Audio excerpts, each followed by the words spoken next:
There was a king in ancient times. He was out hunting when he saw a beautiful slave girl. The king fell in love with her at first sight, so he bought the slave girl. Suddenly the slave girl fell ill. Physicians were called in to treat the slave girl. The doctors said that we have a cure for every disease, but they did not want to say Inshallah. Therefore, Allah Almighty did not like their attitude and Allah Almighty deprived them of His healing. So they did not receive anything from their treatment. The king's health also got worsened, while the slave girl also began to lose weight due to illness. Physicians were disabled from treatment. Knowing this, the king turned towards the mosque and prostrated himself before God and began to praise and glorify Him and began to weep and supplicate to Him. The mercy of God came in excitement, while the king fell asleep in the arms of God, crying and helpless. In the dream, he was told that a stranger would come and heal the slave girl and that the cure would be magical by the grace of God. The king waited for the stranger. At last the stranger arrived. The king welcomed him and met the stranger guest and treated him with humility and asked him for help. The king took the stranger to the sick slave girl.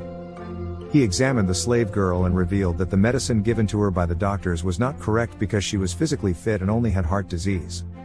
After getting acquainted with the disease of the slave girl, the stranger told the king that he wanted to talk to the slave girl in solitude. The stranger asked her what city she belonged to, inquired about her relatives and kept asking her various questions. In fact, he wanted to know with whom the slave girl had fell in love. During the stranger's conversation with the slave girl, at some point, the city of Samarkand was mentioned. Hearing the name of this city, the slave girl took a deep breath and tears began to flow from her eyes. She told her story that a merchant in this city sold me to a rich goldsmith who sold me again after keeping me with him for 6 months. The slave's face turned yellow while discussion. The stranger asked the slave girl the name and address of this goldsmith and reassured her that I have understood your disease. Don't worry. Now your disease will be cured, Inshallah. The stranger told the king a few facts about the disease of the slave girl and asked the king to send an envoy to Samarkand who lured the goldsmith to the court so that she could see him. The king sent 2 envoys to Samarkand who reached the goldsmith and began to admire the art of the goldsmith. The envoy offered him some rewards, gold and silver, and asked him to go with him. The goldsmith left his wife, children, work, city and home and went with him. He was presented to the king with honored and given royal gold and pottery. The stranger advised the king to hand over the slave girl to the goldsmith. So the king gave the slave girl in marriage.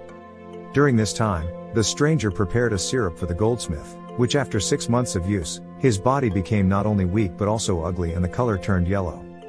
His beauty had vanished, the slave girl was in love with him. With the disappearance of his beauty, the love of the slave girl also vanished. The goldsmith died. The death of the goldsmith at the hands of a stranger was God's expediency. The stranger did not kill him out of fear or hope, for the sake of the king, but out of expediency, because he was commanded to do so by inspiration. If you like the video, please subscribe our channel and press the bell icon so you can receive our new videos. Thanks for watching. Stay with us for next video.